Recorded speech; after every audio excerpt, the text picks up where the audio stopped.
I mix what I like, what I like, what I like, what I like.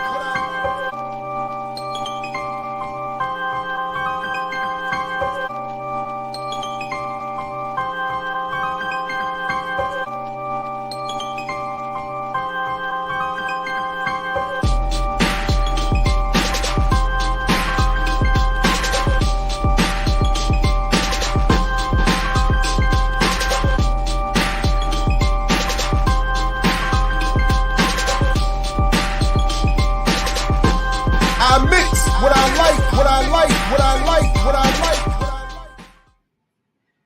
Hey, what's up, world? Welcome to another edition of I Mix What I Like right here at Black Power Media. Again, I'm Jared Ball, happy to be your host. Welcome to everybody who's already in here live. Welcome to those who will see and hear this later on all your favorite podcast platforms, etc., and so forth. Please do definitely I'm definitely taking this from Math Hoffa. Come on in, be polite, wipe your feet, hit the like button, share, subscribe, invite people to join the live, all that kind of good stuff. And welcome JC, whenever exactly you became a new member. Appreciate you. Welcome to the team, to the squad, to all the remixers in the building already. Yes, I'm assuming, is this because we hit 17? Yep, 17,000 subscribers. Whoop, whoop, whoop. Big thanks to all of you who are helping make that possible by sharing, liking, subscribing, and all that other good stuff. And showing all the support you have been. Thanks to the increasing super thanks that we've been getting. In addition to super chats and memberships and all of that. Yeah, I had a little fun, just some app fun, just sitting around with some app fun, you know. Thank you very much. Glad you're enjoying it. Greetings, Sugar Booger, and special thanks again to you and Quaker Anarchist for just seemingly being the loudest in these chat streets supporting BPM.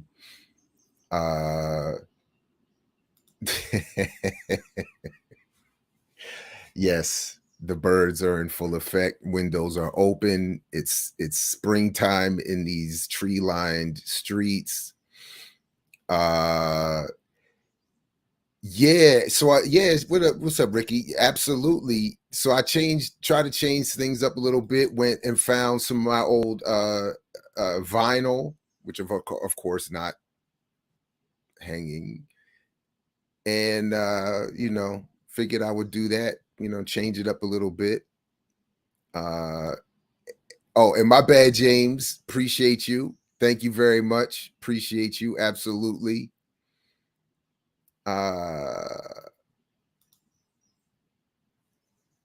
That's it. Fridays, Freedom Fridays, all that good stuff. So we have a lot to get to actually this morning. We have some guests from the All African People's Revolutionary Party coming. I think at least one. I'm not actually entirely sure, to be truthful. I'm not. I don't think I'm entirely up on all the emails, so we'll see. But we are going to be talking about African Liberation Day, and I would definitely like to invite a discussion with our guest and you all around the importance of not only African Liberation Day specifically, but the continued need for discussions around Pan-Africanism and related politics, which is definitely some foreshadowing, given that I do want to talk a little bit about the recent episode of Atlanta. I can't help that I did watch it, and I do want to talk a little bit about it. So, in this issue, Pan-Africanism comes up but there are a couple other things I want to get to before that, and then before our guest gets here. So, I do want to encourage, because we just had another meeting about one via email and one virtually around two forthcoming projects around which, or heavily with which BPM is heavily or intending to be, or in some way going to be heavily involved, and announcements forthcoming. But they do involve resources. So one of the things that I want to continue to encourage is not only the membership and the Patreon and whatever other ways financially you can support, but the super thanks and then the super chats. So what I'd like to encourage, like I see other channels doing, frankly, is if at all possible, I don't care how much or how little, but if you have something you really want us to address or raise as a question or comment, please do put a little super chat on it, because we do need as much financial support as possible for these pending projects. I get it where we are financially, and we'll be talking some about that this morning as well. But anyway, so I feel less bothered by inviting that, because I do know about the collective nature of the work. It's not at all lining anybody's pockets, and I'm happy to be able to say that. I know some, many YouTubers rely more heavily than maybe some of us do on the income generated for their personal family situations. I am happy that personally, at least, that is less the issue. But we do need, support for these projects and to try to expand on some other things. So if at all possible, put a little super chat on it, and I'll definitely get to that either myself or with our guests coming up in the next hour. All right. So first thing I just want to say, I want to start off this morning, with a shout out to some students whom I do not know at the University of Maryland, College Park, where I went for grad school. I had the pleasure of teaching there briefly, and where I went for the doctorate, at least. My real and preferred graduate experience was, of course, at the Africana Studies Research Center under the directorship of Dr. James Turner. And where I met and was able to work with and even share office space briefly with my main man, Dr. Jason Nichols, who some of you may see pop up from time to time in the Baltimore Sun or on Fox News or MSNBC or CNN, somewhere like that, commentating. Offering his commentary, I should say. Good brother, good artist too, rhymed under the name Jesus. A bit, shall we say, to my right, politically. But I want to shout him out, and particularly his students, because I got to catch up with him and Brother Mazi Mutafa from Words, Beats, and Life for lunch over the weekend. And you know what? Today is Monday. I was just thinking, I just said Friday. Like, I don't know where Fridays came up, but for some reason, I don't know. Anyway, when you work with BPM, every day is Friday. It always feels like Friday. Anyway, and what I really enjoyed about the lunch, I must say, because you all know that I got my little petty streak. But we're having lunch. We're catching up. We haven't seen each other in a while, and Dr. Nichols points out. He points out, how often he has to hear from his revolutionary students asking him what he thinks about what I've had to say on a given topic. Big shout out to the students. I absolutely love that. I don't get, and deservedly so, as we've talked about, I don't get necessarily all of the accolades, the academic plaudits, the invitations, the recognition, the citations that I might, or some might think are more deserved, or but in general, like, I get it. I know where I am on the academic hierarchy, but I do get that, and I love it.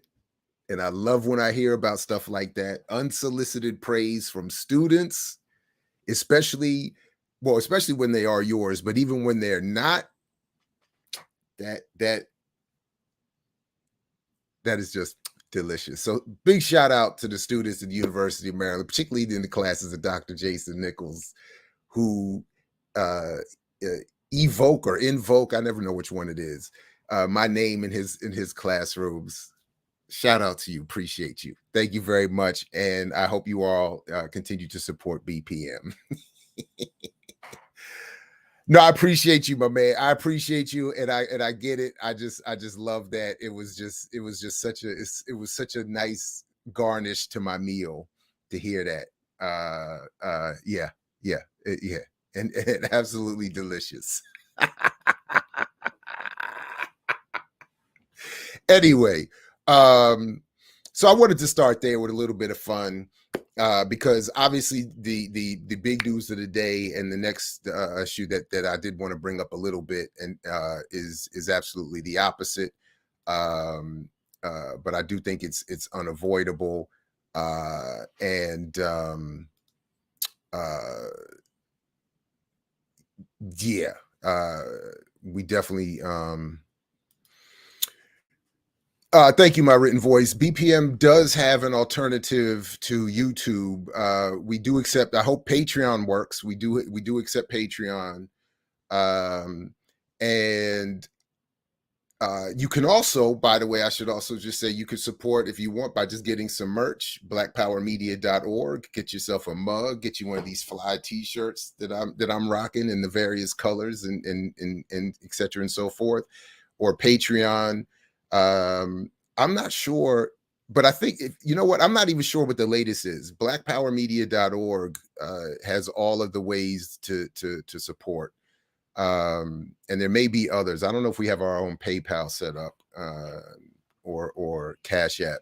Some people do send stuff to me directly, and I just pass that on. But I'm trying to encourage that everybody just go through blackpowermedia.org, uh, and I appreciate that. We appreciate that. Thank you.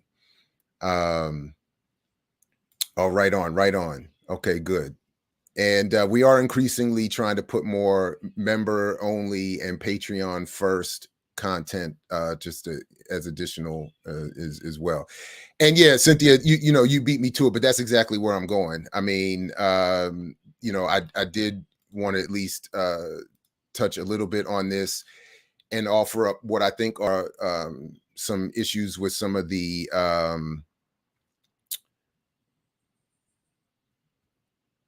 I do like seeing that my book pops up, and I'm sure that's algorithmic, whatever, based on who I am. But I would like to get these ads out of here.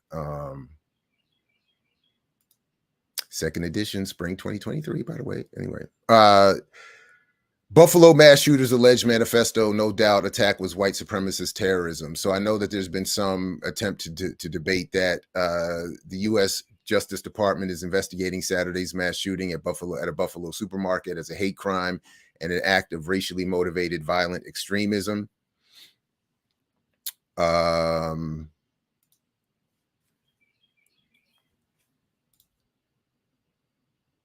gunman was identified during his arraignment as Peyton S. Gendron of Conklin, New York. That name that matches the name given a 180-page manifesto that surfaced online shortly after the attack and took credit for the violence in the name of white supremacy. Law enforcement and government officials would not confirm the validity of the document in the immediate hours after the attack, yet the excruciating detail provided leave little doubt of its authenticity. A senior federal law enforcement official told the New York Times they believed Gendron posted the document. There are certain pieces of evidence that we have ascertained in the course of this investigation that indicate some racial animosity, Erie County District Attorney John Flynn said. I'm not going to specifically talk about or elaborate on what exactly they are right now. The document, which News 4 has reviewed, plotted the attack in grotesque detail. The writer plotted his... Whoops. Sorry. Let me just... Okay. The writer plotted his actions down to the minute, included diagrams of his path through the store, and said he specifically targeted the Tops Market's location on Jefferson Avenue because its zip code has the highest percentage of Black people close enough to where he lives. This was pure evil, Erie County Sheriff John Garcia said, a straight up racially motivated hate crime. And that's the diagram. And I mean, it is. I couldn't help noticing that it's just painfully wild to see that at first blush it looks like anything you would see in any kindergarten, grade school setting.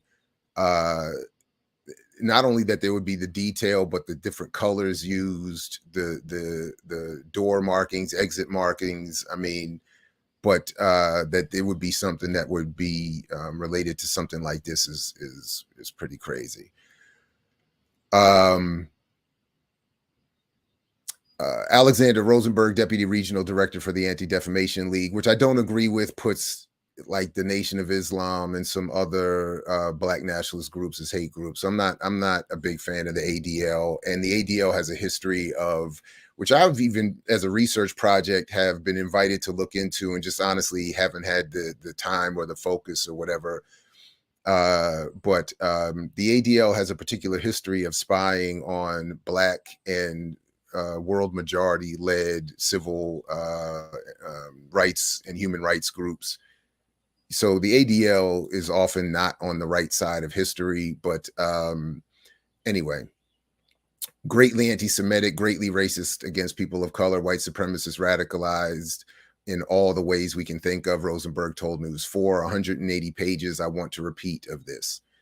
Gendron live streamed the attack on social media platform Twitch and had the N-word written on his rifles on his rifle. Videos from the scene showed he was charged with first-degree murder after killing 10 people and wounding 3 others.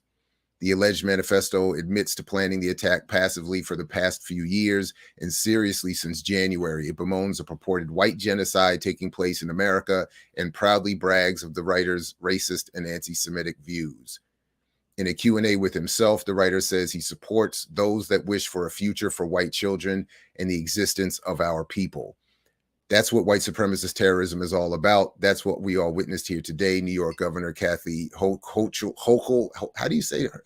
Hochul said it has to end right here. This is our message. We will continue to work at the federal, state, and local levels with our community partners to identify these messages as soon as they arise on social media. That is our best defense right now, as well as the legal system and the prosecution. This is actually a false statement, by the way, just as I'm reading this. The best defense for this is not monitoring social media. The best defense for this is obviously a revolution, but something more akin to specifically a redistribution of resources, educationally, intellectual, as well as material. Revisiting access to weaponry, laws that give grant and access to weaponry, laws that allow for the manufacturing at the levels, etc., and so forth, redirecting a foreign policy to make the production of those weapons less an issue given their high marketability and revenue generation on the international market for those weapons. I mean, there's so many other things that could be done. And this is something I'm going to come back to, but were even the Black victims or whoever else was it, because I think a couple of them were white, were any of the victims, did the victims have health care? On what level will survivors be saddled with, in addition to the other alterations they're going to have to overcome, a financial burden from hospital bill? I mean, these are the things. This idea that monitoring messages is the best defense is part of a long set of problems. Anyway, and here it is my sincere hope that this individual, this white supremacist who just perpetrated a hate crime on an innocent community, will spend the rest of his days behind bars, and heaven help him in the next world as well. We do have to note, as others have pointed out, as I'm sure some of you are already, that he survived. Shockingly, this gentleman was able to do all of this and survive. I get it. He was shot. He survived because of armor plating. That has been pointed out as well. But armor plating doesn't protect you against chokeholds. Armor plating wouldn't have helped Eric Gardner, for instance. It also doesn't protect you against point blank or close range shots to the head that occur even in custody. or near custody, as we've seen in a number of instances, with shootings of armed or unarmed Black and brown men and women. What did that brother get killed with? The ketamine shot or whatever? Like, would armor plating have protected against that? So, what did Sandra Bland get killed from? I don't know if armor plating would have helped her either. But anyway, he survived. One of the victims in the attack was identified as Aaron Salter, a retired Buffalo police officer who was working as security guard at Tops. Officials said Salter attempted to stop the attack and shot Gendron in the chest, but he was unharmed because he was wearing tactical body armor. The alleged manifesto carries on for numerous pages about the type of gear that was chosen specifically for the attack, from his helmet and weapon all the way down to his underwear. It plots his breakfast, arrival time, live stream, and getaway. The writer says he will plead guilty if in trial if he survives the rampage. Gendron said only 4 words in court Saturday before being taken away. I understand my charges. So that's obviously, I guess, some of the latest, as far as I'm aware, details. There was something else that I wanted to make note of here briefly about this as well, and then I will be checking the chat, momentarily. But I just want to, in this, more or less, some of this more the same, in terms of. Let's see, where are the notes popping up on here? Let's see. Right. Okay. So as it's been discussed in some news outlets, replacement theory has been brought up here. We heard in the manifesto, or when it was referenced, that according to the manifesto, the author, the shooter Gendron, says, he's concerned about the survival of the white race. Replacement theory, the conspiracy cited in Gendron's apparent manifesto, has roots that date back to the early 20th century. But today, people are more likely to know it from French writer René Camus' 2011 essay, the title of which translates to The Great Replacement, according to the anti-hate group ADL.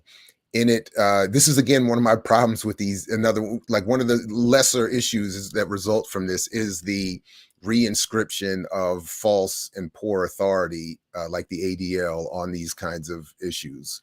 It was the same problem, like when the Freddie Gray uprisings were occurring.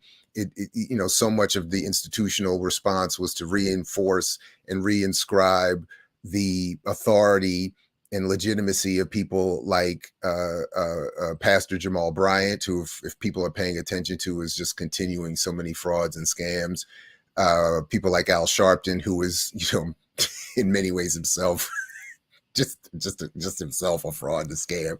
But politically, more to my point, is reinscribed as legitimate authority, et cetera, and so forth. Of course, remember all the calls to appropriate parenting and policing, etc. I mean, just all of that. And here we get the ADL reinscribed. In it, Camus argues that immigrants from the Middle East and Africa are replacing native white Europeans, which he says will lead to the extinction of the white race. The ADL said white supremacists have adopted and promoted the Great Replacement theory, according to the ADL, which, again, the ADL, said a statement Saturday that the document's language closely echoes the themes of previous rants posted by white supremacist shooters and refers repeatedly to the virulently racist and anti-Semitic Great Replacement conspiracy theory. The writer claims he was radicalized on extremist 4chan forum. So I want to again encourage people to, if you haven't already, to maybe even go back, and we should all revisit now. And he'll be back again eventually.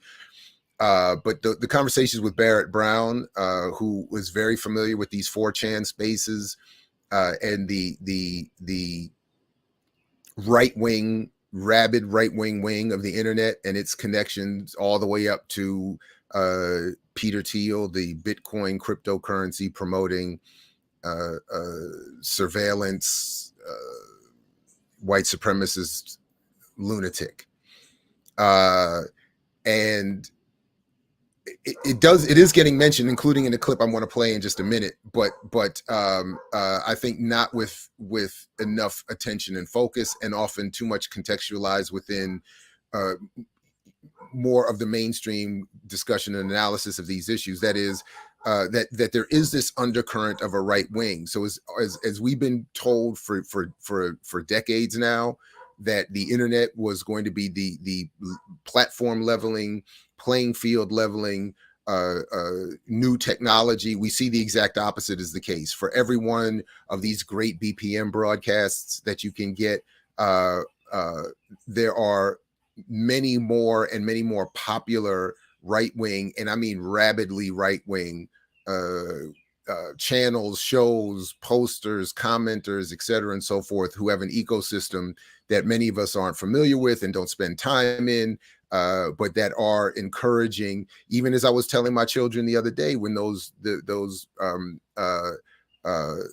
anti-abortion activists were outside of our schools, that as bad as these individuals are, they are the surface. They are the observable mountainous regions that are the result of the plate tectonic shifts underneath the surface. And you know, so 4chan is definitely one of those spaces. The document also says Buffalo was targeted because it's the city with the most Black residents that's nearest the author's residence, and repeatedly references the gunman who killed 51 people and injured dozens of others in the 2019 shooting at a mosque in Christchurch, New Zealand. The tenets of the theory have been referenced by other mass shooting suspects, including the 2018 fatal shooting of 11 people at the Tree of Life Synagogue in Pittsburgh, Pennsylvania, the shooting that killed 1 and wounded 3 others at Poway, California Synagogue in 2019, and the gunman accused of killing 23 people and wounding numerous others at a Walmart in El Paso, Texas in 2019. Man, we got birds, we got dogs, we got everybody's out in my neighborhood today. All right, one more piece for us specifically, and then I'll wrap up what I have to say on this, and then look to your comments in the chat.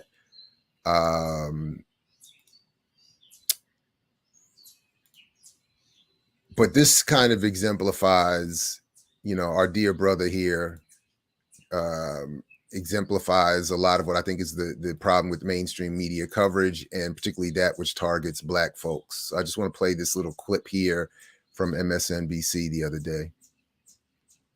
I think that this is something, sadly, that amongst our communities we often talk about. Is something that we don't say out loud, but behind closed curtains and within our dining room tables, we talk about the fear of the rise of white supremacy and targeting communities of color, African American, Latino, Asian. And what do you say now? Because oftentimes, Roland, people say, well, it wasn't really a hate crime, and they try to make it less than the blow than it actually was. This man had in his hands a gun that said, here are your reparations. What do you say? What do you say to folks that try to say that we're over qualifying the rise in hate in the United States?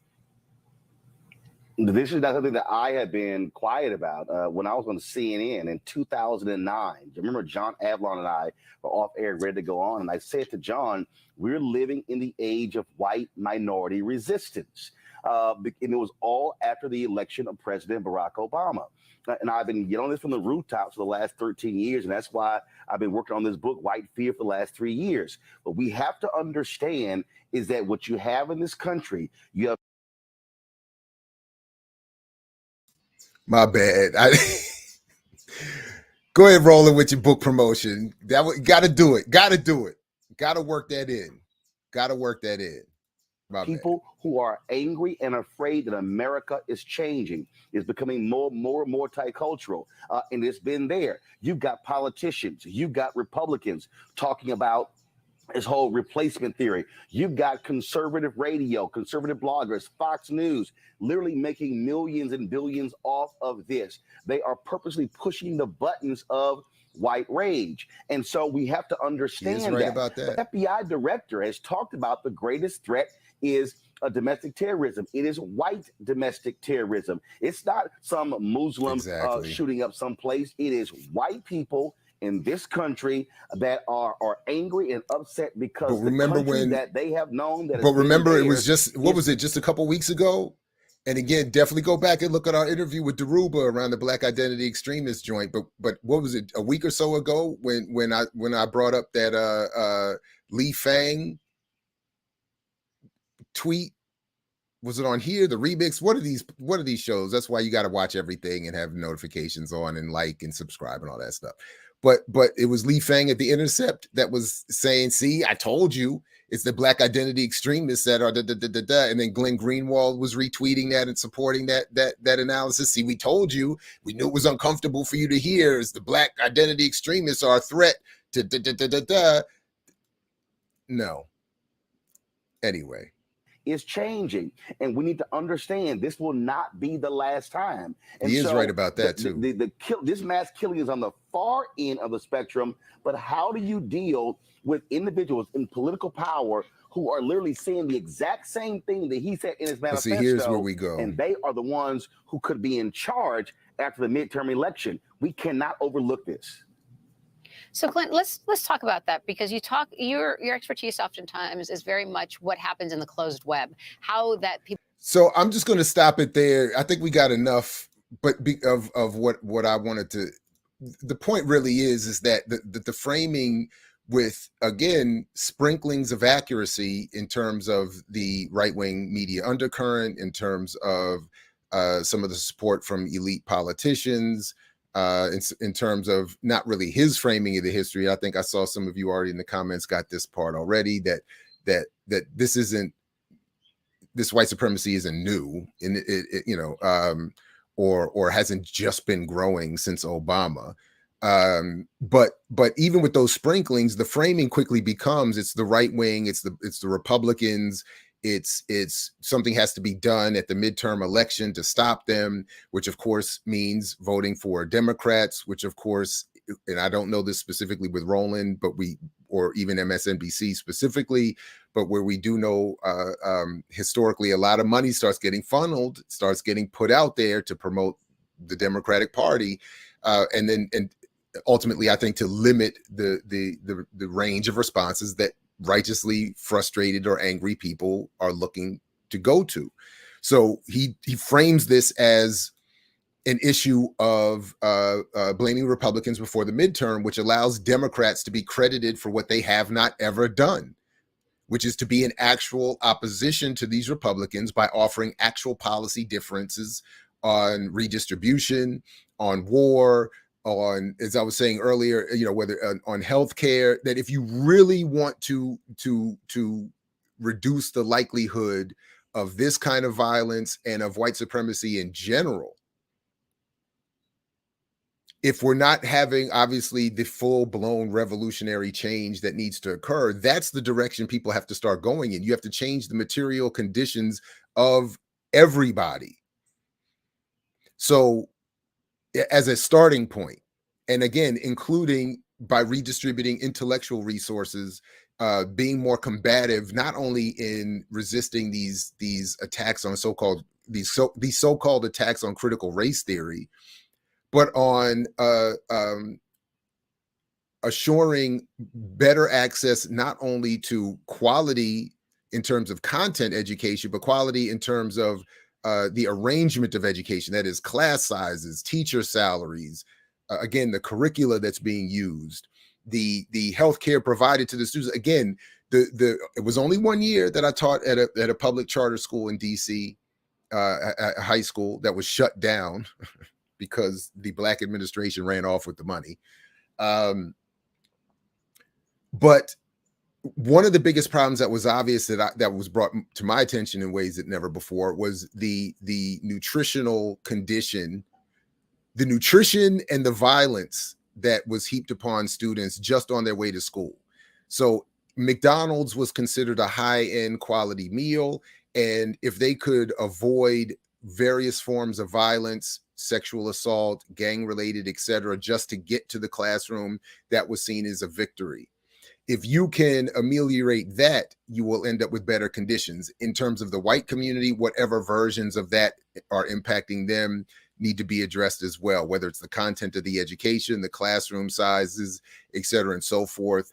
But what is really at play here is in the context of Democrat and Republican, of course, is this traditional struggle between white liberals and, or I guess it's just the real white community. That white liberals are not and have not ever been collectively the resistance force to their own reactionary tendencies. White leftists are not supported by the white community, which is why so many end up working with Black and brown communities.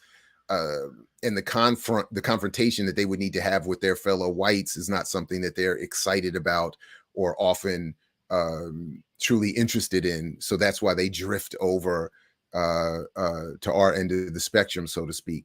But that's really what's at play here. So when Roland goes on there and MSNBC, of course, and everyone else wants to frame this as Republicans are the problem, so vote for Democrats as if they would be a solution, they're not a solution. He said it himself, the election of a Black president, even with the first 2 years of having a Black Democratic president with Democratic majorities in the House and the Senate, all that did was increase the vitriol and the violence from the white world. That's even Roland's analysis. So if that is actually your analysis, then you cannot conclude that voting for Democrats is a solution, especially if those Democrats, once elected, don't enact anything that might lead to some sort of progress on these issues by improving the material conditions of these communities. If all you do when you're in office is expand war, expand inequality, bail out Wall Street, expand AFRICOM, fund more police, et cetera, and so forth, even white supporters that had previously supported you, all that they're going to do is do what do we see? They go and support not even your white follow-up, but they go over to Trump. It's predictable, and we're going to see it again. So this is why a mass shooting, as horrific as this is already being reframed as a way to get Black people to support the Democratic Party in the midterms. That's abuse on top of abuse. It's the pitfalls of liberalism all over again. All right. I guess that would be it for let's see, timestamps on Barrett's interviews. You mean going through them and by topic timestamping them?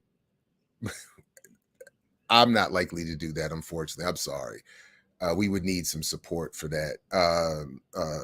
Yeah, I don't know. Yeah, unfortunately, I don't know if that's possible. Links to those interviews, yes. Yeah, come on, hit the like button. Hit the like button. Yeah, exactly, Coco. More like it's the foundation of hate, you know. Appreciate that. Shout out to you too, Ready Revolutionary. Definitely. Thank you for the super sticker. No particular comment, but I appreciate Latif, aka Khaleesi's Dragon. All right, right on. Appreciate you. Yeah, there's no rise in. Yeah, it's just this. It's just here. The hate is just here. Fear the rise of white supremacy. Yeah. Yeah.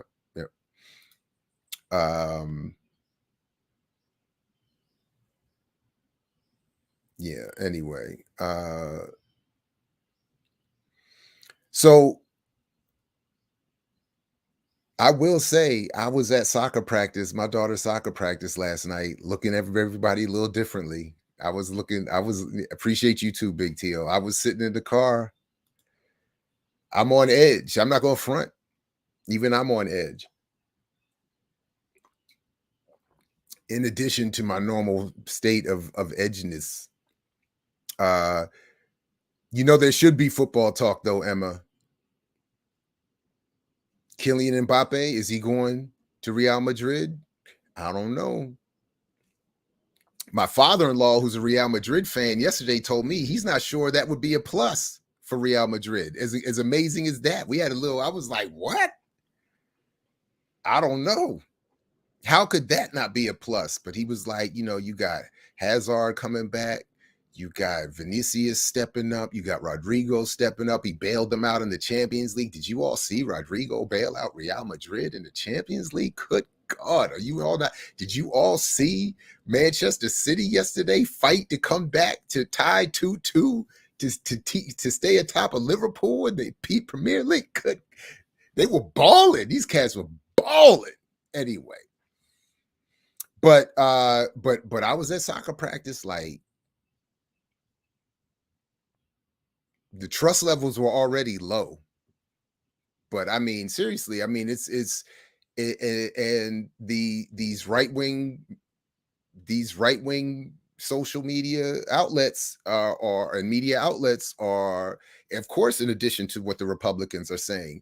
But listen, the Democrats are no better. The Democrats are encouraging the Republicans by not challenging them appropriately, by continuing to socialize and otherwise engage with them, to be their buddies and besties, to not offer up alternative policies.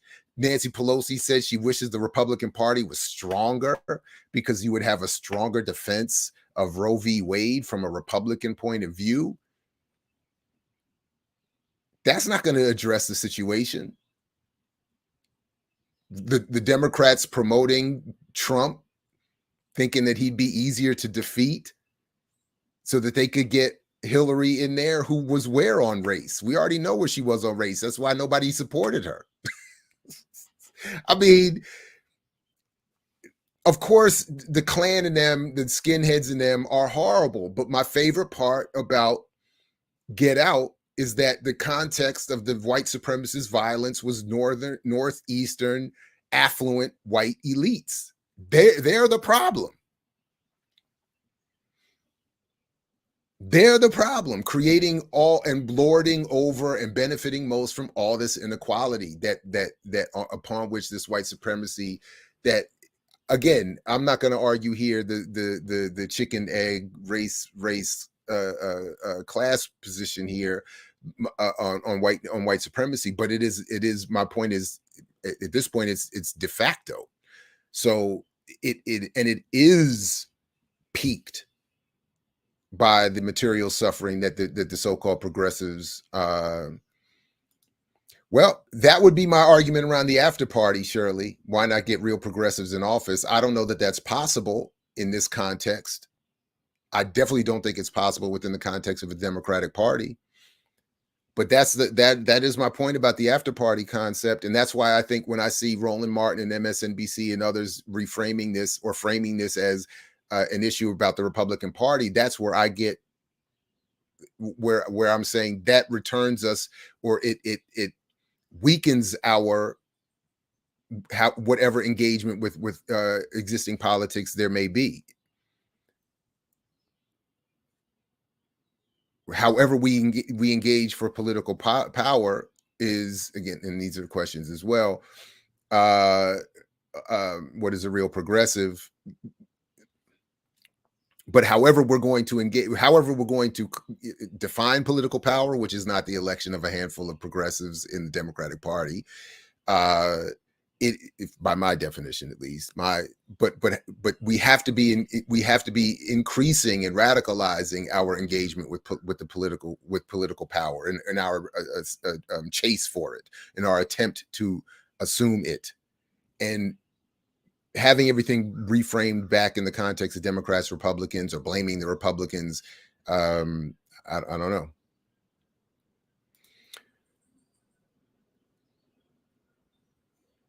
I agree, Emma, to a large extent. I think that's why I think the after party has to be,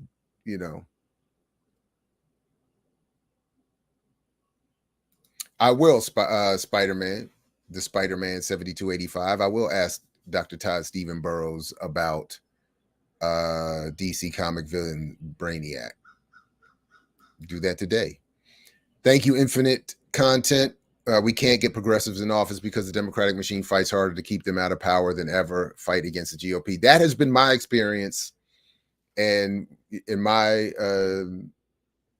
view of that subject, which is again why my advocacy of the After Party Project is for something very different in terms of how we engage and develop a political platform. And but anyway, thank you, and thank you for the super chat as well. Appreciate that. All right, if I can, let me. There were a couple other issues that I wanted to get to. Oh, and by the way, please come back at 12 o'clock because we have a very special live with Sophia Elijah about the news around Sundiata Kohli. I can't believe I forgot to mention that so far. She, of course, has been working on with the Coalition to Free Sundiata Kohli. She has been a longtime advocate for political prisoners, including at one point Kohli's, shall we say, more famous comrade. And so I'm always happy to talk with her. She's one of my favorite people. So she'll be on. We're gonna end this one as normal. But come back at 12 for that as well. Although maybe we should just go straight through because there's a lot of stuff. No, I'm just playing. I need a break. It's too much, Jared. That's too much, Jared. That's too much. Everybody, even I am like, that's too much, Jared. All right. Anyway, so definitely come back at 12. But I gotta try to deal with this. Now this is where. So when I was looking at Sister's book, anyway, the one I read on air the other day that I'm going to come back to about buying power, consumption, and a cultural studies analysis of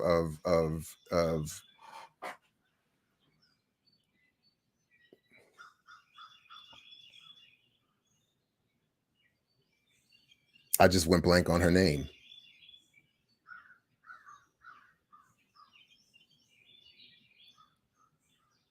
The cultural analysis of what's her name? Nicki Minaj. Good Lord. Anyway, that's where I can feel the limits of my intellectualism are start to get hit. So I don't pretend to have the language that I don't think I have the language of everything that I would need to get this exactly right in the way I would want to get it right in terms of dealing with all that I saw happening on this recent episode of Atlanta. But I couldn't help but I don't know if I hope you all got a chance to see this. If you all engage commercial media at all, and I'm not encouraging it, but this author here says that Atlanta season 3 episode 9 is a mixed bag of disappointment. And you see here featured the main actor, whose name escapes me, but we'll come back to here shortly. It's mentioned here. But just quickly, if you whether you saw it or not, just a quick recap from what my notes and memory have of the episode. This gentleman here, who has a black father and a white mother who we never see, which is one point that would have to be made, that the mothers seem to have been erased. And I know that Donald Glover subtitles this episode something about an attack. It's like clickbait and what happened to black women or something like that. And I don't know if that's meant to. I don't know if that's meant to give him cover for the absence of women, or black women's commentary or black women's experience in this. Because I do think that there's obviously gender differences in how women experience everything, but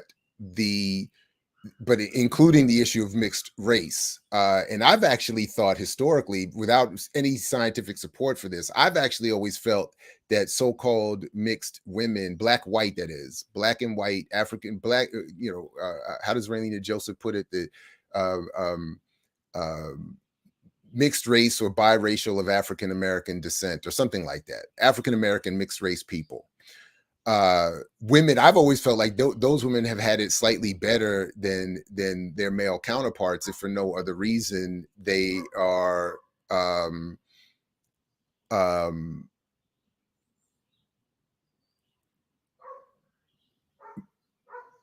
well, I don't know. Maybe, I don't know. I haven't thought this through, but I've always felt that they've had a leg up because they were more likely to be accepted based on they're being appealing to black men. So there's like this crazy sexist thing that's happening here that in a way, the way that white women are pedestalized by white people, mixed race black women are pedestalized in ways that black men are not. And I don't know, but maybe that's just a personal thing. I don't know. But the fact that the real point is that they're not present in this story. So in this sense, they cannot be commented on or cannot be there to comment on what's happening. But anyway, so he's got a black father and a white mother that you never see. He is passing for white in his mostly white school. Even as his black father drops him off, somehow his black father is absented, even to the point that white girls he's messing with don't know he has a black father. Then Kevin Samuels, obviously making a pre-death recorded appearance, shows up as a former graduate of their high school named after Stonewall Jackson at the time. And Robert S. Lee is the name of the character that Samuels plays.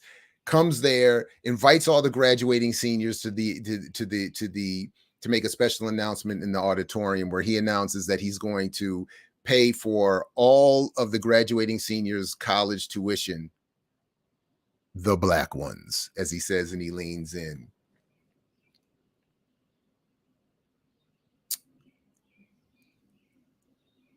So he then invites the black graduates to a follow-up meeting, causing this young man obviously some turmoil, because he's thinking there's some backdrop to this. He's trying to get to a college. He doesn't have any money. He's not really putting in the work to get to the college, blah, blah, blah. So he's worried about how he's going to pay for it. Boop, boop, boop, boop. So he's interested in this free money, but he's not interested in he's more worried about now he has to give up his passing identity and so on and so on and so on. Now, I had read an article, and I don't have it. I couldn't find it, and didn't put enough time to prepare for this morning. But I did. There was a study that came out around 2011 that I referenced in some work I had done before, which I could find in an article I did for. Shout out to Miss Lori Robinson. I did an article on mixed race experience for her Detroit magazine. And this study that came out at the time said that overwhelmingly black mixed race people, if there was any passing going on, they were passing as fully black, not passing as white. So there was more of an interest in passing as black. And so this whole contemporary passing as white story seems anachronistic to me on a number of levels. But that was the context here. Anyway,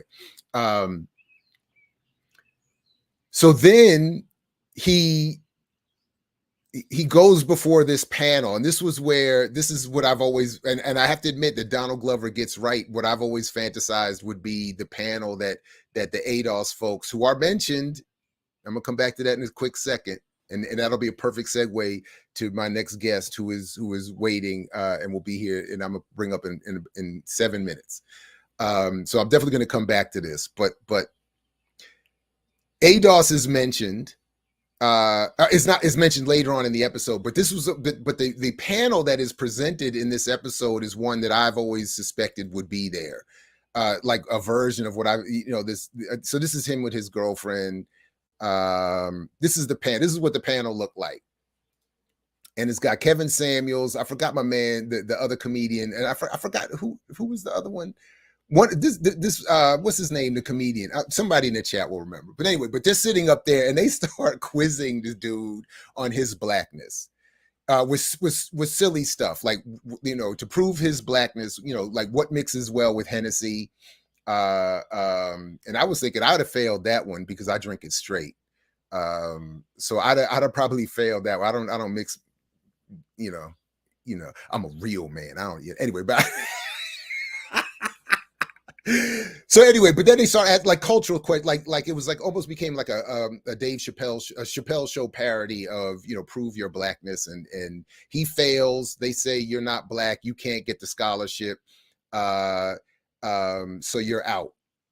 Then his Oh, I'm skipping a number of things, like the way the show starts with him playing a POV shooter game online with some black kids, and it's not going well. He calls them nigger with the hard R, and then flame throws them in the game, which is like, it is like a foreshadowing to the end of the episode, where he, in his anger, decides he's going to come back. He's been dissed by the white world. He's been dissed by the black world. He's going to come down. He's going to come back and burn the school down with a flamethrower, only to be met with a dark-skinned brother who we find out is the son of Nigerian parents who immigrated to the United States, making him an African, but an African American, but an African descended from continental Africans more immediately arrived, though he was raised, I think, born in Nigeria, raised here, or born from Nigerian parents, but he was raised here at this point. He was like, I've never been to Nigeria, but he's mad that he was told he doesn't qualify for the scholarship because he's not ADOS. Then they stand there together, and they think, for a second, you're thinking, are they going to work together and burn the place down? When then the mixed dude turns to him and says, well, they kind of have a point. You don't have the black suffering from here that even, and then the other dude says, but you're passing for, like, you barely black, like you basically white. So how could you? And then they start to fight each other. And just as the dark-skinned dude is about to kill the mixed dude, the police show up and shoot and kill the black kid.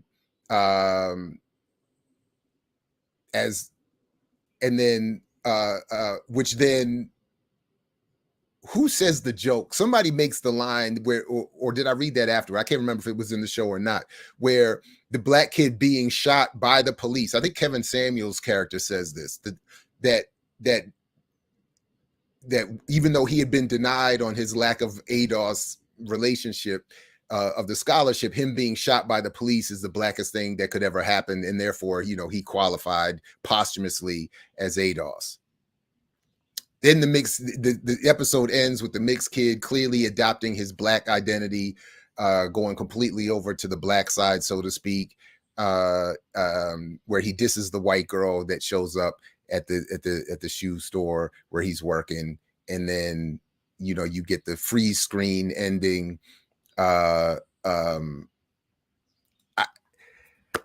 Woo! I think so. That's basically that's. So the reason why, so there's a lot there that happens in the episode. One, I don't like, of course, that it's the commercial media space in which the conversations or issues of mixed race identity, of blackness, of Pan-Africanism. All of this is happening in this kind of context. It's like the only way that this can happen in I hated that ADOS got that level of mention, and but I wasn't entirely sure if it was in the end, if it's a positive mention, if there's meant to be a comeback from that, with the line given to Kevin Samuels about being shot and killed by the police as the black, makes you have the black experience. The black kid does tell the dark-skinned dude does tell the mixed kid that, this society isn't going to identify me any differently based on my relative newness to the situation. But the mixed race kid does make, I think, a legitimate point about raising questions about the experience experienced here not being fully appreciated by members of the diaspora. But that is not an issue that I think that could or should be resolved through an ADOS conservative reactionary lens, but one through a revolutionary Pan-Africanist one.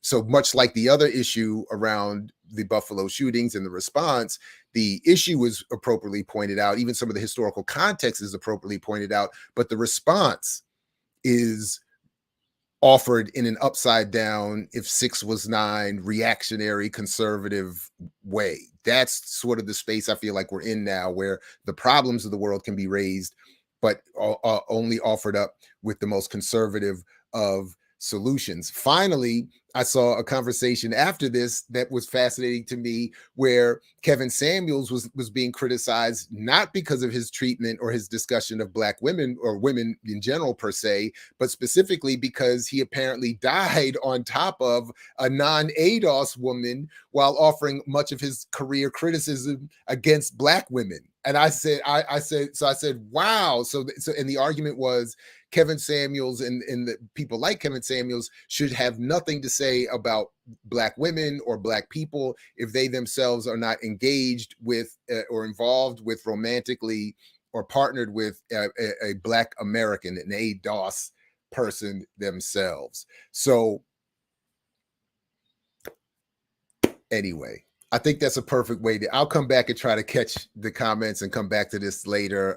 Or certainly, we can definitely come back another time. I've gone over, and I don't want to cut our time from our next guest, who is going to, I think, in many ways, perfectly show up to talk about African Liberation Day, Pan-Africanism from a revolutionary Pan-Africanist context, the All-African People's Revolutionary Party, and something that we desperately need. So forgive me for that rust.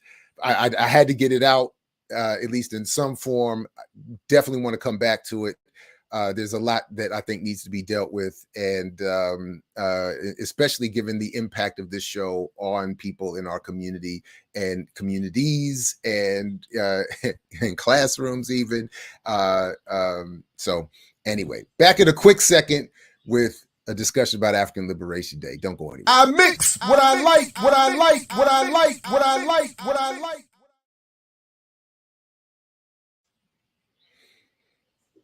All right, joining me on screen now is Rafiki Morris of the All African People's Revolutionary Party to talk with us a little bit about African Liberation Day. Please do continue to put your comments in the chat, super chat them if you can, to guarantee that they'll be caught up with. Otherwise, I'll try to get back and bring them into the conversation. But Brother Morris, if you would, first of all, welcome, good morning to you. And if you would, please, I don't have a bio for you, unfortunately. Tell us a little bit about who you are and how you've come to the All African People's Revolutionary Party, to the Black Alliance for Peace Coalition as well, and then let's get into African Liberation Day. And greetings to you again. Greetings, Brother Jared, and greetings to your audience. It's a pleasure to be here. Thank you for having us. I really hate talking about myself, but I can give you a quickie. Okay. I joined the All African People's Revolutionary Party as a 17-year-old, and I've been organizing with the AAPRP ever since then. I am now 65. So that gives you some idea of the longevity of the effort and the work that we've been engaged in. As an organizer with the AAPRP, I've been assigned to work as a member of the Coordinating Council of the Black Alliance for Peace. And together, we are fighting capitalism and imperialism, Zionism, racism, patriarchy, and all of the ills of this corrupt system of human exploitation that our people suffer from all over the world. And we're here today primarily to talk about African Liberation Day, but it should be understood that African Liberation Day is about the liberation of the people and not the day itself. It is a commemoration of what has taken place between last year and this year, and where we are as a movement and as a struggle for Pan-Africanism. And this year, our theme focuses on the need for African unity and the necessity to become conscious and aware of the fight against neocolonialism. We've heard a lot of people telling us that our people don't understand neocolonialism. This is a long word and it's too complex and the people don't know it. And I like to push back on that idea because I don't think nobody knows more about slavery than a slave. And I don't think nobody knows more about neocolonialism than its victims. So we may not put that name to the suffering that we endure on a day-to-day basis, but we know what's happening to us. And we have a pretty good idea as a community that's scattered and suffering all over the world about what we need to do to solve our problems. So this year we're focusing on that. We hear people say unify for what? And we think we have to unite to be free. We have to unite to fight our enemy. We have to unite to get the U.S. military forces out of our communities and off of our continent. We have to unite to make a life for ourselves. So the question of unity is not some feel-good dream that we have that one day we'll all come together and live happily ever after. No, unity is a historical necessity. It is the only way that we as a people can combat our enemies. And we think we need to talk about it much, much more. And we need to understand the mechanisms that the enemy uses against us. And this is why we're calling for dismantling of neocolonialism. Right on. Greetings, Zizwe Chagujuka. Am I saying? Please correct me on the pronunciation. Welcome. And reading your name and saying it are two different things. So I wasn't ready for that. My apologies. And I didn't even know you were coming. So good to see you. Thank you for coming through. And please add anything to what's been said or that you want to get to. Greetings. Yeah, my last name is Chaguka. The T is silent. It's okay, brother. Chaguka. It happens all the time. It's no problem. I'm Rafiki Moore's his trusty assistant, so I'll just let him until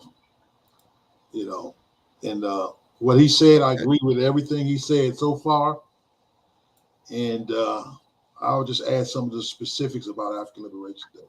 So let him continue. Okay, right on. And as you do, I'm going to pull up some of the flyers for the forthcoming, the upcoming events. You can feel free to talk about them as you like, but I'll just put them up and we'll make sure they're made available to everybody as we go. But yeah, anyway, Rafiki, if you want to, do you want to continue on or talk more specifically about the day itself? I definitely want to get into some of the history of of African Liberation Day, but I at the same time want to start letting folks know that there's an event coming up on the 29th. But anyway, go ahead. This year's African Liberation Day, and I think it's important for people to understand that African Liberation Day for most of the African continent is a holiday. It is celebrated around the world by revolutionary and progressive forces. The African Union tried to change it to Africa Day, but the masses of the people still know that liberation is something we have yet to achieve, and we continue to support African Liberation Day. African Liberation Day is held every year on the 25th of May. That is the official date. And African Liberation Day activities are generally organized on the weekend before or the weekend of the 25th. We in the All African People's Revolutionary Party try to keep our International African Liberation Day celebration on May the 25th, and we ask that others who are organizing events and activities organized on the weekends before or the weekends after. So you will find that there are a host of African Liberation Day events happening all over the world, far too many to mention here. I'll just touch briefly on three. On May the 24th, we're having our International Symposium. This program will be held online, and it consists of 3 panels speaking to aspects of the African Revolution. Excuse me, can Jared pull that one up? Yep. Yeah. The first one is the Pan-Africanist movement and the fight against neocolonialism. The second panel is Pan-Africanism and the World Socialist Movement. And the third one is the role of women in fighting for unity and against neocolonialism. That program will start at 5 p.m. UTC, which is 1 o'clock Eastern Standard Time.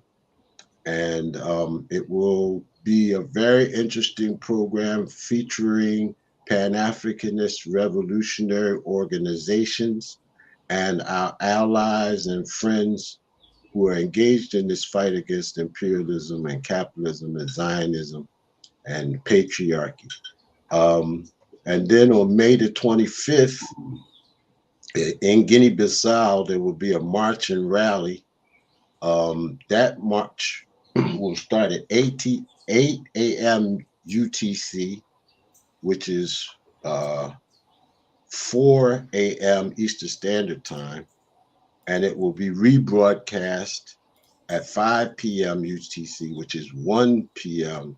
Eastern Standard Time. There you go. And the march and rally will also, as well as the symposium, will feature a number of cultural performers, a number of solidarity statements. We have one, or actually two, very significant presenters doing our keynote presentation. That's the Pan-Africanist Congress of Azania and the AZAPO, the Azanian People's Organization. We're focusing on their contribution in this program because these two revolutionary organizations inside of occupied South Africa, which they call and we call Azania, have decided that in order to combat the forces of settler colonialism and imperialism in South Africa, that they have to cooperate.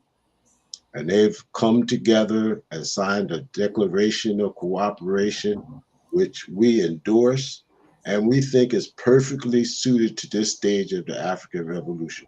We have a lot of organizations around the world operating in isolation from one another, fighting against the same enemy.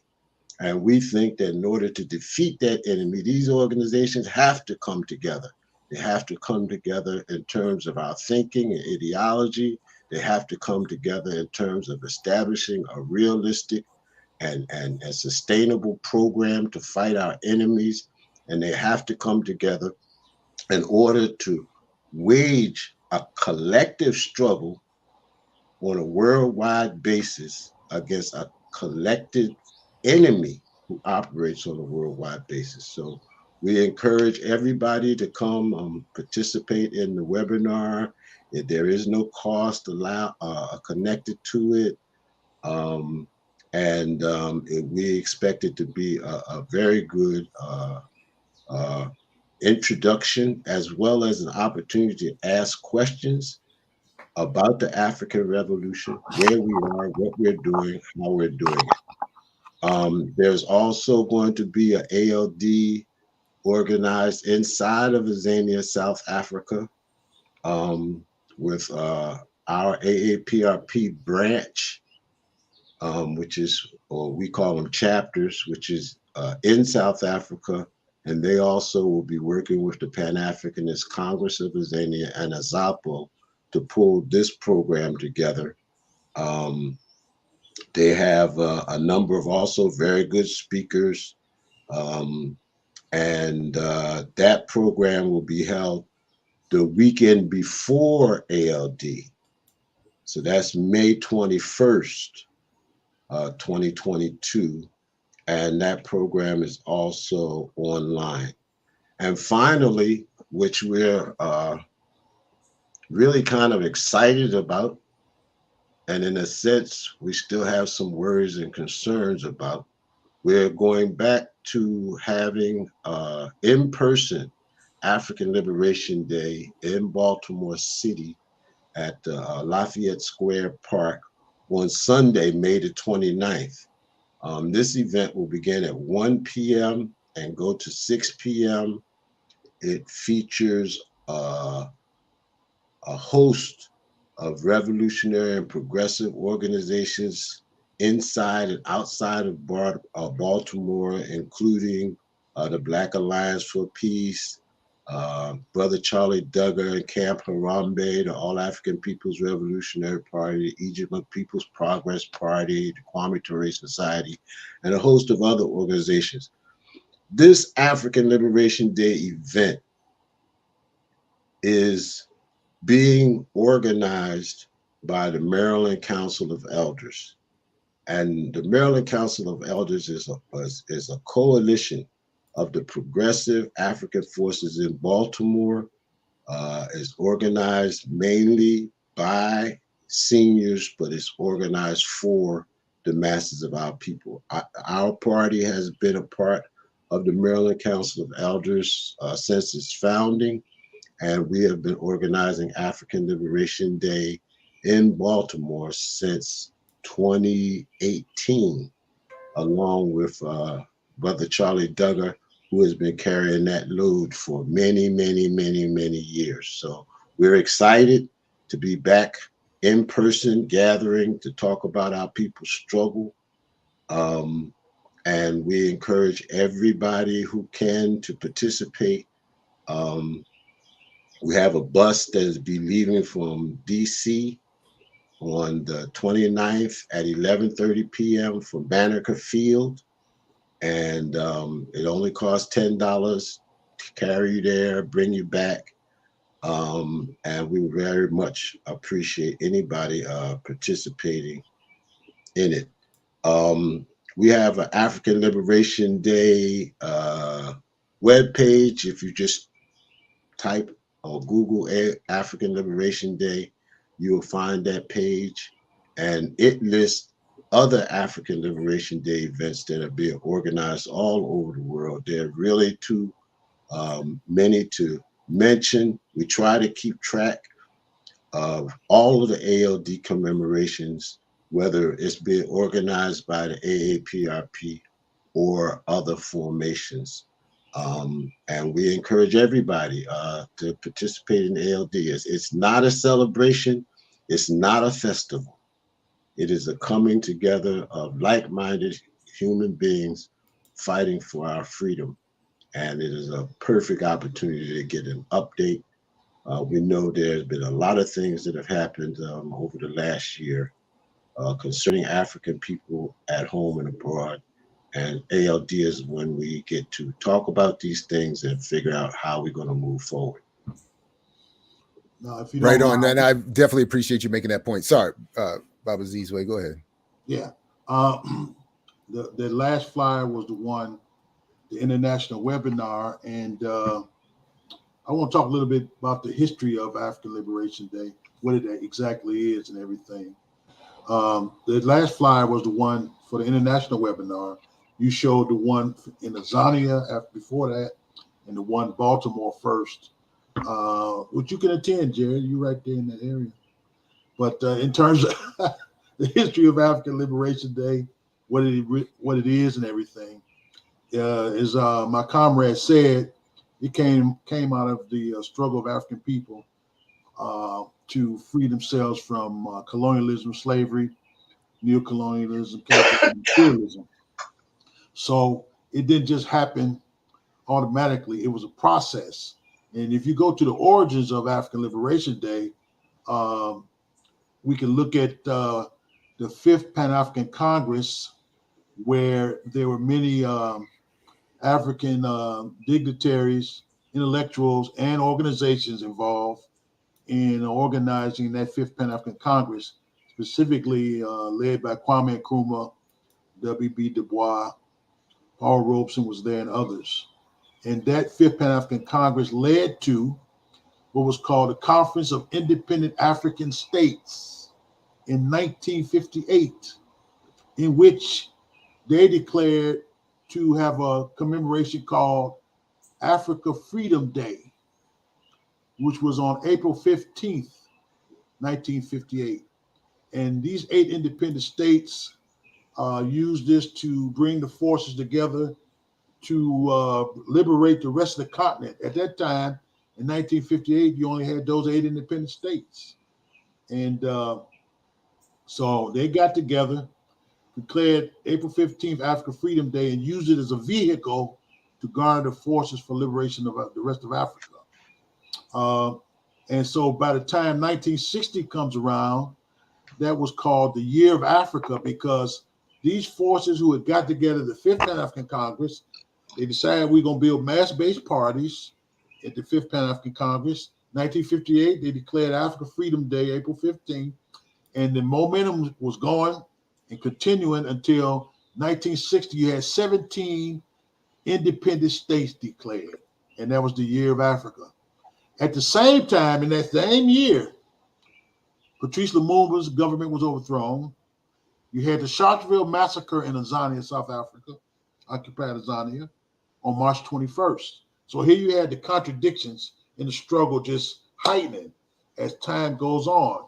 So at the when 1963 rolls around, the Pan-Africanists who wanted to have one unified government had to struggle with other groups of African states who were independent to fight to get one government for Africa, but they couldn't get it done. Kwame Nkrumah and those others who wanted to have one central government compromised and formed the OAU, the Organization of African Unity. And they also agreed that on the founding date, which was May 25th, 1963, would be declared African Liberation Day. And so we've been organizing for African Liberation Day as the All African People's Revolutionary Party since '76. And Kwame Nkrumah, of course, his government was overthrown in 1966, 3 years after the formation of the Organization of African Unity. And he had to go and live in Guinea-Conakry in 1968. And that's when he called for the building of the All African People's Revolutionary Party, called for the development of a high command that included the All African People's Revolutionary Army. And he said that the liaison between the political parties and the states that wanted to see one unified socialist Africa, we would have to build the All African Committee for Political Coordination. Now, I know that's a lot. We ask people to study. If you're a revolutionary, you got to take time out to study and understand its history. So here we have African Liberation Day that was organized since 1963, and our party, the All African People's Revolutionary Party, coming into being in 1968. And we organized African Liberation Day since 1976 as a party. But these celebrations, these commemorations, these organizations of African Liberation Day have been in existence ever since. And it's an institution in the African Revolution. It's been an institution since 1963 among the masses of African people. And it continues on today, as my comrade expressed earlier. And like you said, it's celebrations all over the world. Commemorations. Forgive me. I was on that plantation last night, and I'm still kind of sleepy. So no, it's all good. It's all good, and I think it's almost serendipitous in a way, because it's an accident that happens a lot and bears repeating anyway. So it bears correcting. Yeah, people want to say repetitive correction. Yeah, but I think it's also just good to hear you have to repeat that it's not meant to be just a celebration. In the same way we try to point out, as we will this year again around Black August, these are not celebrations, these are not parties, these are meant to refocus people on the necessary task at hand. I'm happy to go back to anywhere, or did you want to keep? Did you have a response or a follow up? Did either of you want to add on to that? Because I and then if there are questions that folks in the chat want to ask or raise, please do. And again, to the extent you can super chat them, please do.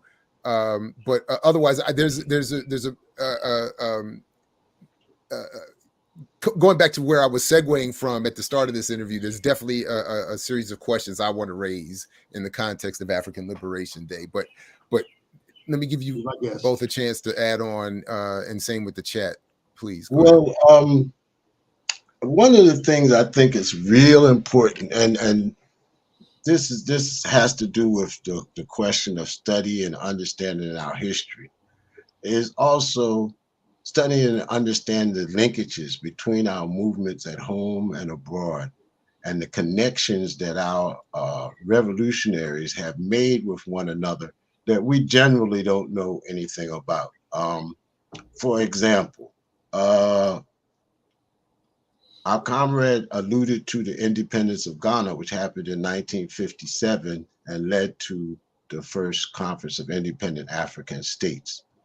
We know 1956 and 57 as the year that the civil rights movements took off in the US because of the Montgomery bus boycott.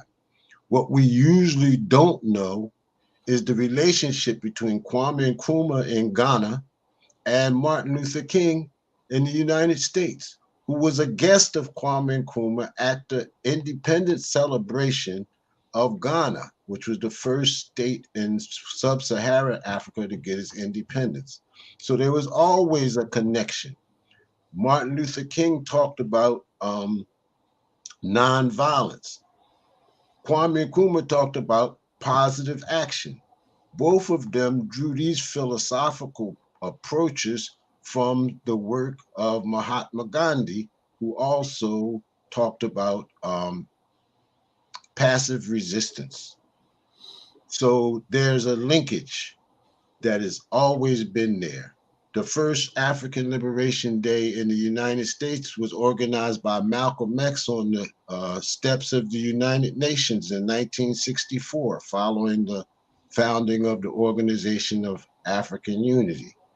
This just so happens to be the same time frame in which, not long after that, President Kennedy was assassinated.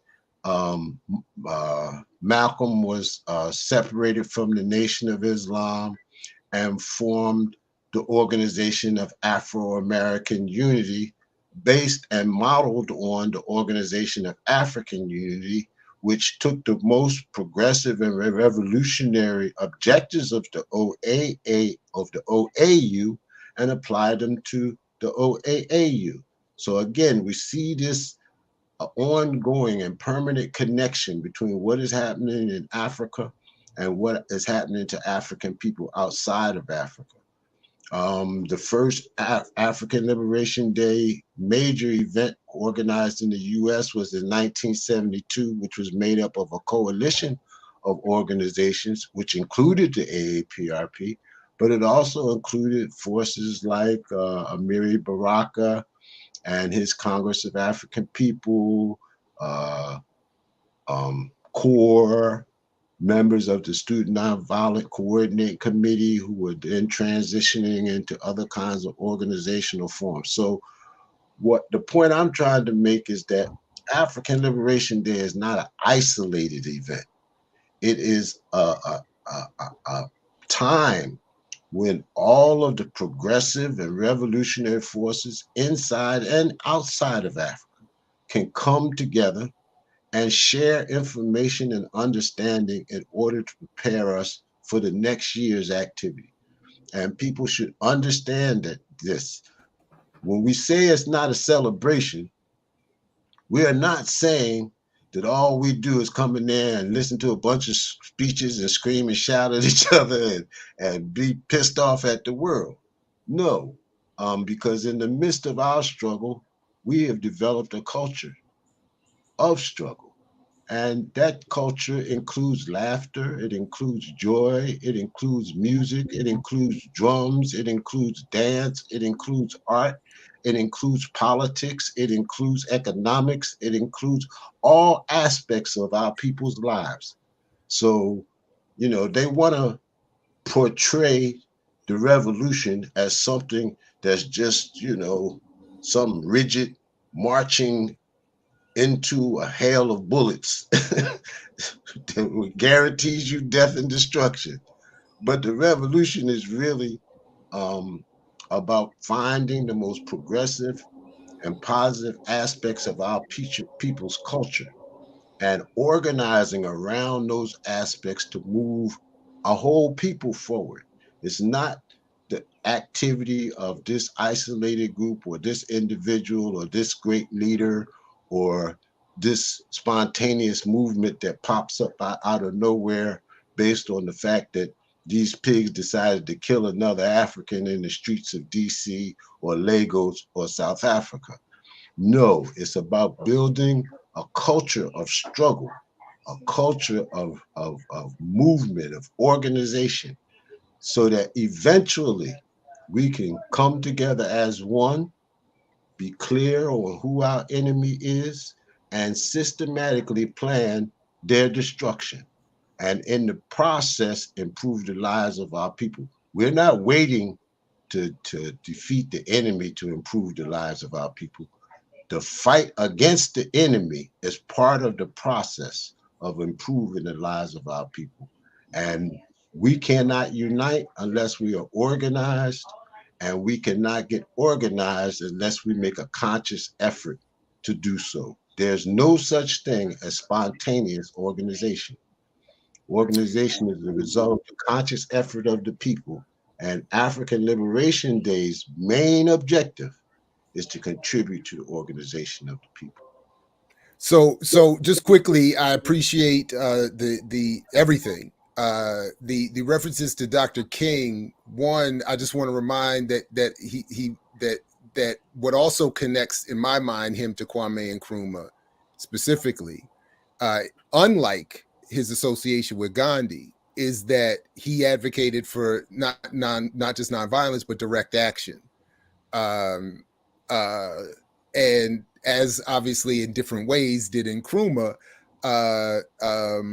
but then, so that was just one thing I wanted to say, and then also the problem that I keep thinking of that we continue to face is symbolized in the fact that yes, Dr. King was at Nkrumah's inauguration, but so was Richard Nixon, Right. and that sort of symbolizes the problem that we still have to deal with. But you know what, Jared? Dr. King made a speech. It's called the what's the nation? What's the name of that? Birth of a Nation. The same title as that movie, that racist movie, and that movie has been put out recently. In this speech, Birth of a Nation, he talks about the fact that Ghana became independent and began to work for African people to do X, Y, and Z. I urge people to go to that speech that Dr. King made on the Birth of a Nation. Right on.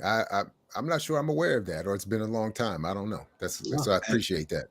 And another thing, Jared, and I don't think this was your point, but it illustrates a very significant point that we need to look at in our movement, and that is the relationship between states and the relationship between organizations that are fighting.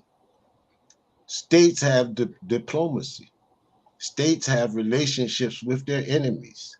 States have state events, which just out of protocol requires that you invite maybe the U.S. Embassy, maybe the British, maybe the French, to sit in a room while you're talking about your freedom. This is a clear distinction. One thing to make that clear was Patrice Lumumba's speech at the independence of the Congo, with the representative of the Queen sitting next to him, where he declared that the Congo struggle was about the interests of the people of the Congo and not the goodwill of the Queen.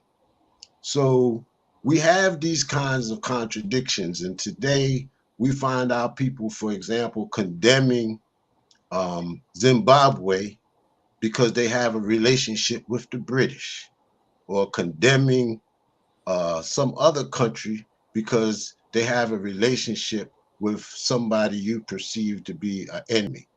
Now they're telling us that Russia is our enemy. But comrades, let me ask you this. Let me ask you this, because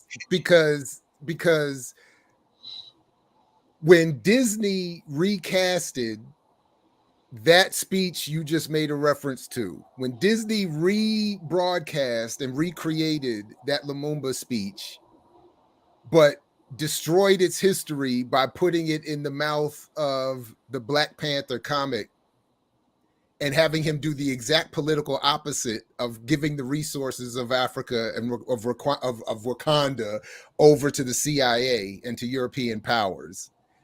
That is where I keep wanting to, and I struggle with wanting to intervene or try to struggle with pop culture and pop media's attempt to negate the histories and the politics you all are talking about and laying out. So in other words, so this is where I want to drag us back to where I started just before Brother Rafiki showed up. That in pop culture, just this past week, the Pan-African struggle is contextualized by Donald Glover, the FX network, and the show Atlanta to be one where, again, all of the issues, these contradictions are raised that need to be raised, but is done in an entertainment, comedic, propaganda, reactionary, different set of ways. All right. Yeah. So I wanted to add, so I'm saying all this to say, I want to raise how do you all think the Pan-Africanist politics being represented here need to be or can be brought re-infused into the discussion or introduced into the discussion or imposed on the discussion that has been taken over in a very different. So in other words, I don't know how much of it you heard or if you seen that episode of Atlanta, but the whole thing of not only of mixed race Black Americans being brought up and their relationship or our relationship to the Black community, but then the broader Black community struggle being ADOSed out of a Pan-African revolutionary Pan-African context or frame, pitting the continental African or descendant of continental Africans against the descendant of enslaved Africans here, all under the auspices of a panel led by Kevin Samuels. Yeah. I'm sorry, I didn't do that well, but please. That's the U.S. capitalist culture. Sekou Touré, who was one of the great revolutionary Pan-Africanists, first president of Guinea-Conakry, led Guinea-Conakry to independence in 1958 and worked closely with Kwame Nkrumah. As I said earlier, after Nkrumah was overthrown, he went to live in Guinea-Conakry where they continued to build for the African Revolution. He talked about culture and ideology quite a bit. And when you have a revolutionary movement, as Brother Rafiki said, we're trying to create a climate, a culture, an ideology, and all that is part of the struggle, the propaganda war that is waged against our people. The capitalist and imperialist system uses all these different cultural apparatus, the movies, the arts, songs. Kwame Nkrumah says ideology is total. So the ideology comes through all the culture, all the arts, the news media, everything you can think of. The ideology of the capitalist imperialists is expressed. So what we have to do is combat it with revolutionary propaganda that is based on historical facts, irrefutable facts, and destroy these myths and these lies they put out through these movies and get our people to stop relying on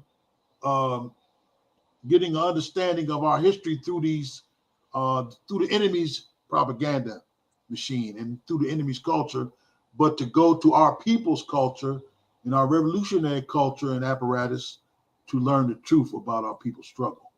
And that's what the challenge is for us who are organizing for Pan-Africanism, for revolutionary Pan-Africanism specifically, because a lot of people claim to be Pan-Africanists and they are really not, and they ain't revolutionary. So we have to make nowadays it's even more. I mean, I think even in today, particularly among those in the generations behind mine, unlike any other, have, I think, a new, in part because of the new media technology, the pervasiveness of it allows for the our political enemies to do things in ways that they weren't able to do before, and to impact our discussions in ways they weren't able to do before. But they're able to bring up old conservative politics in new, rebranded, popular ways in this context, again, to destroy a consciousness of revolutionary Pan-Africanism. And I agree with Brother Jamu that we need to clarify that in our language more when we use those phrases. But that in other words, that Pan-Africanism, if mentioned at all, is mentioned is to be disparaged. It's disparaged. It's condemned. The differences between the continental experience and the diaspora are constantly emphasized, as was done in that show. It's not that they don't exist. It's not that your generation and mine haven't had to deal with these contradictions and these issues, but it's that we were encouraging that they be dealt with in a very revolutionary way. Whereas the conversation now, if there's a discussion about between the differences of histories between continental Africans and those in the diaspora, it's meant to divide and to walk people back to their various imperial and capitalist metropoles, so to speak. So yeah. Anyway, I only raise that to say that I just see that as a new, not a new challenge per se, but an enhanced version of an old challenge. In today's, Go ahead. And it's really a good thing. You know, if the enemy was running around here talking about Pan-Africanism as a wonderful thing, then I'd be worried. You know, when the enemy attacks our ideas, it bolsters us. It tells us we're on the right path. It tells us that they are frightened and they have to take the ideas of the revolution. And this is not a new thing. This is their practice throughout history and time, to take the ideas and concepts and terminology of the movement and make it their own, and then regurgitate it to the people in a way that is meant to divide instead of unite. But we find some solace in the fact that the enemy is attacking our ideas. Sekou Touré told us, if the enemy ain't doing something against you, that means you ain't doing anything. Right. So the fact that the mainstream media now has to use the words like Pan-Africanism, I mean, you could probably go back in time 40 years and never hear that word used on the mainstream media anywhere in the United States. But now they can't avoid it. If you think about it, like today, even the most reactionary leaders have to admit, well, unity is a good idea. Well, they didn't always say stuff like that, but now they have to say stuff like that just to be listened to. So it's okay.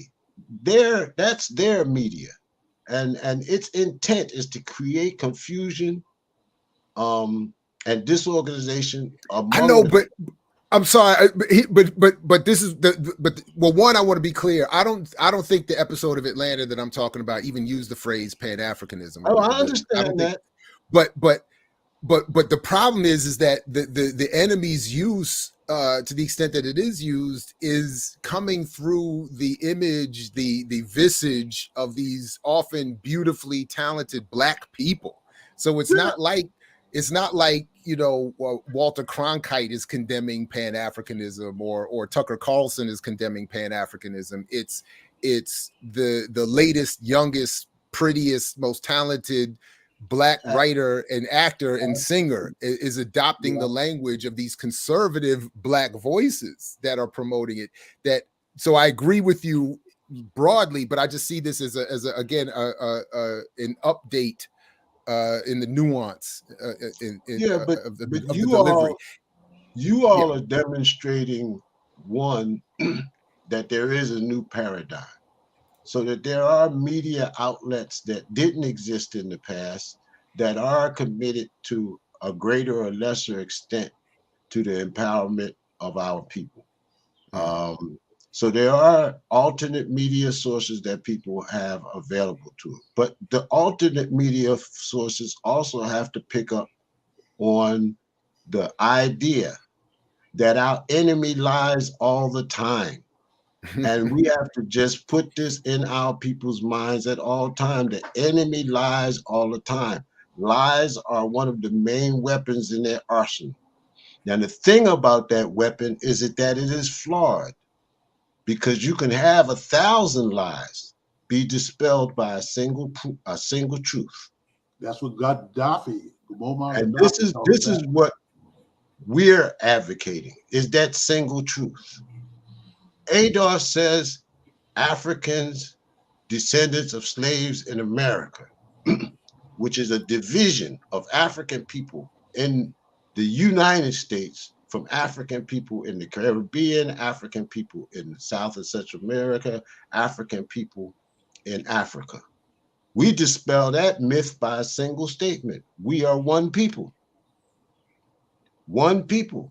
And once people accept the idea that all Africans are one, then when they hear ADOS, they're going to hear division. They're going to hear separation. They're going to hear an attempt to confuse the issues. The truth is our weapon in this instance. Right. Hey, I hope you're right. We used to not do any media. We used to not do any mass media. And when they gave us access to the media, our instructions were to preach the hardest aspect of the hard line so that it could not be co-opted and used against us. Now we have media, but our media now has the responsibility to know the truth and to advocate that truth and to stand on that truth and to deal with the consequences of that truth, because truth, remember that game, Truth and Consequences? Truth have consequences.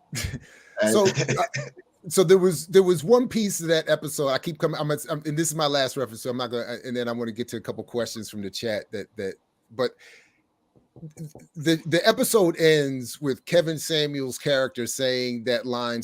I think it was him that said it. Something to the effect that when the Nigerian brother is killed by the police, that was his in effect him proving his blackness, because that was the blackest thing you could have done, is get shot by the cops. And what I forgot to mention earlier that I wanted to bring up in that was that it was a beautifully sophisticated anti-Pan-Africanist conclusion to make, that in the joke, of course, to make that a black experience in a very real sense denies the reality of the internationalization of the problem. That being black in Nigeria puts you in the same relationship to the police and to the military there as it does here.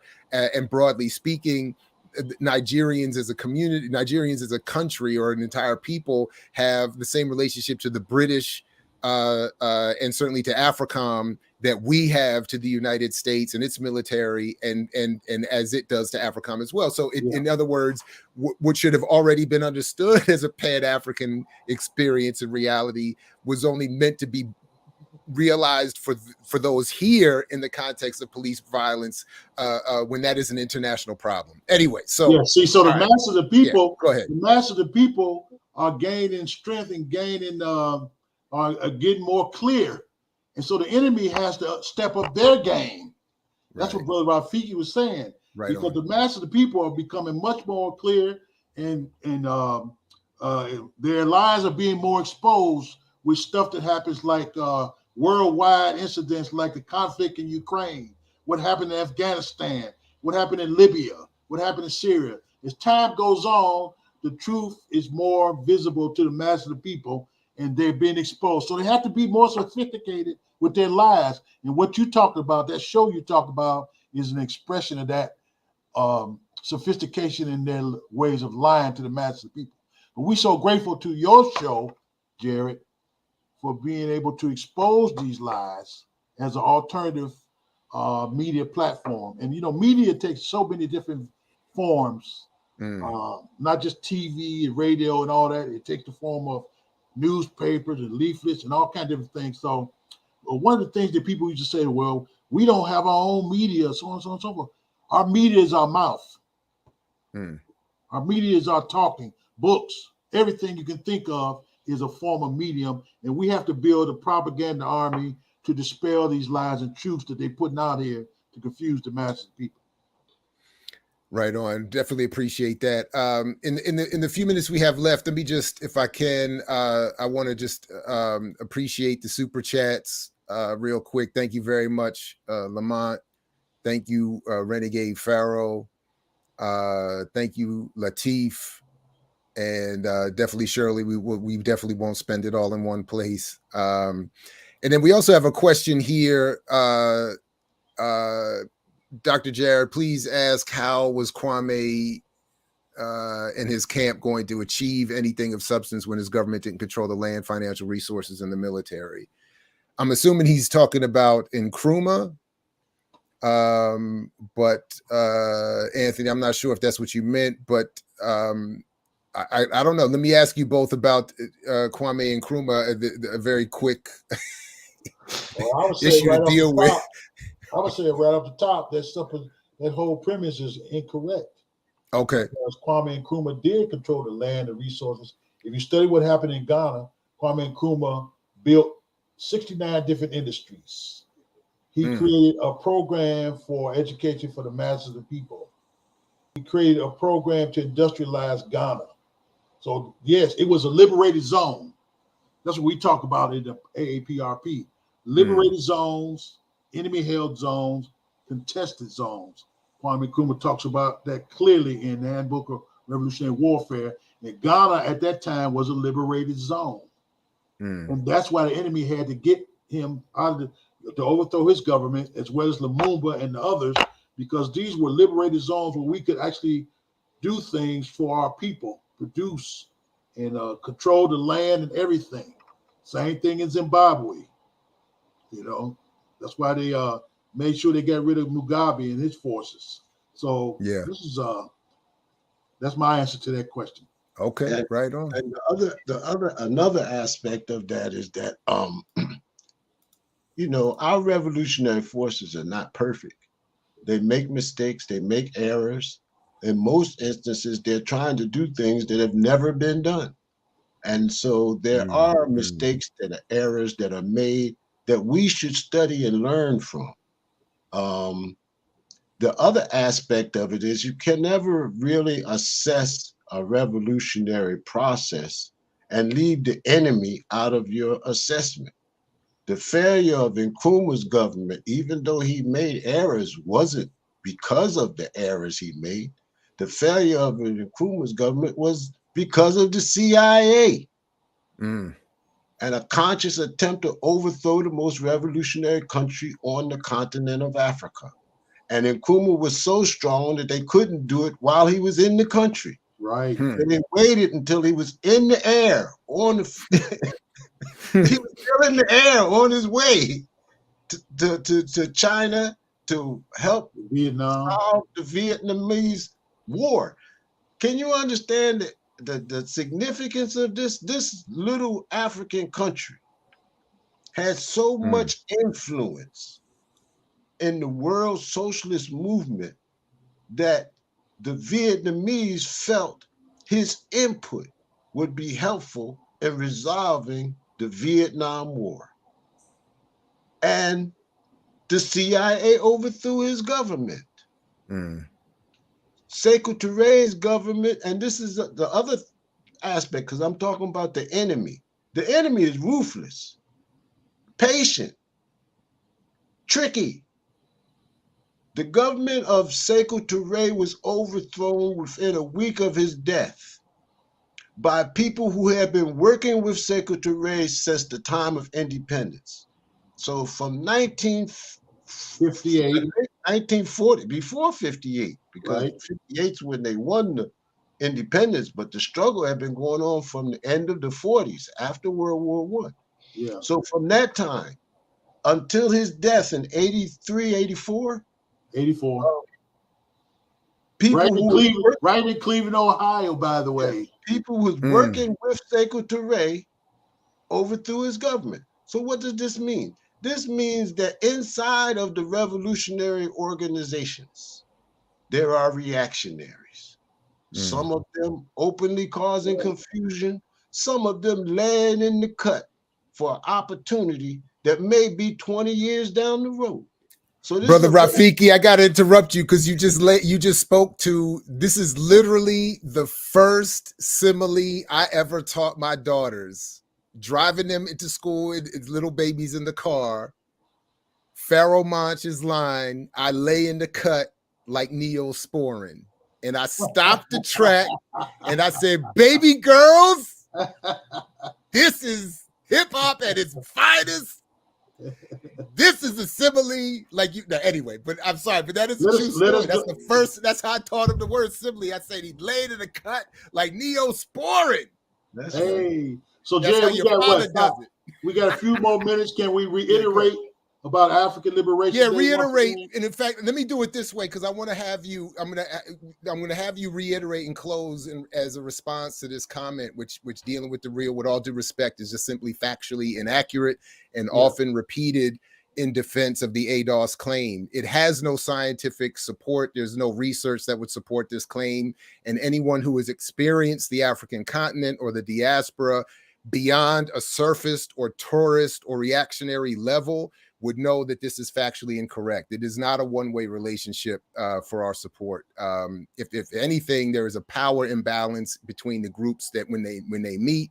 Anyway, there's a context for that, but it's just factually incorrect. So the solidarity expressed, the solidarity of dispersed Africans, or the SODA that is expressed and will be expressed on African Liberation Day in these coming events.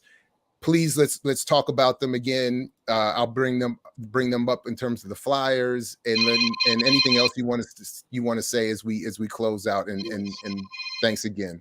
Once again, African Liberation Day is an institution in the African Revolution. It's an institution in the revolutionary as well as the greater Pan-African movement, and it's an institution that has been going on at least since in 1958 in the form of Africa Freedom Day, and in 1963 officially called African Liberation Day. And it's a time for organizations to come together to strategize, to continue the struggle to liberate our people at home and abroad. And when I say at home, I'm talking about Africa.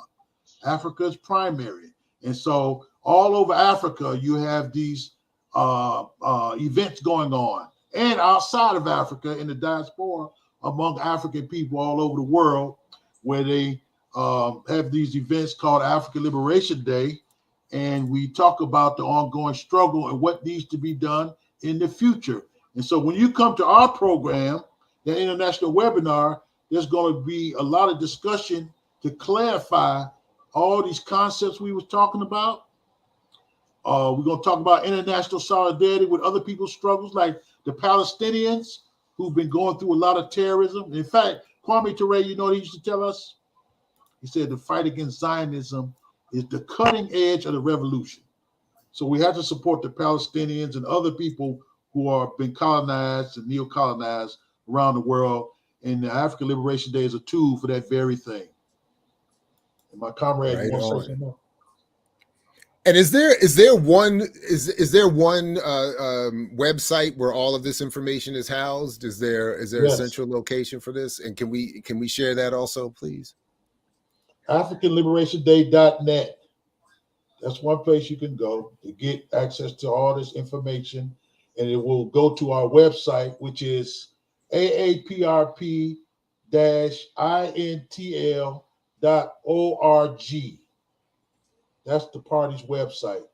AfricanLiberationDay.net is where you can see all the different African Liberation Days that we know of.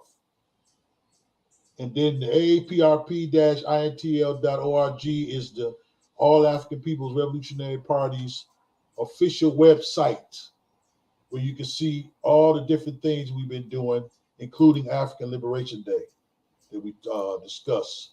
All the concepts, we got linkages to other organizations, books, anything you need if you want to help organize our people to get our people liberated from the vestiges of the capitalist, imperialist, Zionist, and neo-colonialist system. Right on. Well, listen, I want to thank you both very much again for joining me this morning. Anytime you both are comrades, Rafiki and Zizwe, you're welcome here anytime. as are any reps of the AAPRP, Black Alliance for Peace, Community Movement Builders, FPP. That's it. Africa. Africa. He's related to. And we want to thank you, Brother Jared, for having us here. And we want to end, as we always do, by letting our people know that at all times we stand ready for the revolution. Ready for revolution. Hey, perfect way to end it. Thank you both. Peace, as Fred Hampton used to say, because we know you're willing to fight for it. Yes. And we stand here ready for the revolution. Catch you next time here at I Mix What I Like. Take care, everybody. I mix what I like, what I like, what I like, what I like.